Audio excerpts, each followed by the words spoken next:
નમસ્કાર મિત્રો, મારી પીઆર ગુજરાતી ચેનલમાં તમારું સ્વાગત છે। મિત્રો, દેશ દુનિયાના તમામ તાજા સમાચાર સૌથી પહેલાં જાણવા માટે અમારી પીઆર ગુજરાતી ચેનલને સબસ્ક્રાઇબ કરી નાખજો।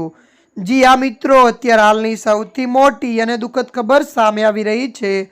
જી આ મિત્રો, આપને જણાવી દઈએ કે જમ્મુ અને કાશ્મીરના પૂંછ જિલ્લામાં એક હૃદયદ્વારક ઘટના સામે આવી છે।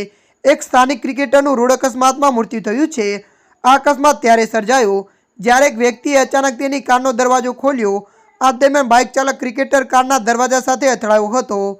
મળતી માહિતી અનુસાર આપને વધુ જણાવી દઈએ કે ટક્કર બાદ ક્રિકેટર રસ્તા પર પડી ગયો અને ગંભીર રીતે ઇજાગ્રસ્ત થયા બાદ તેનું મોત નીપજ્યું છે। આ સમગ્ર ઘટના નજીકમાં લગાવેલા સીસીટીવી કેમેરામાં રેકોર્ડ થઈ ગઈ હતી। ક્રિકેટરની ઓળખ ફરીદ હુસૈન તરીકે થઈ છે, જે પૂંછનો રહેવાસી છે। ત્યારે મિત્રો, અત્યારની આ મોટી દુઃખદ ખબર મળી રહી છે। ત્યારે મિત્રો, હાલ માટે આટલું। મળીશું નવી અપડેટ સાથે। જો તમને અમારો વિડીયો પસંદ આવે, લાઇક, શેર અને સબસ્ક્રાઇબ કરી નાખજો। ધન્યવાદ।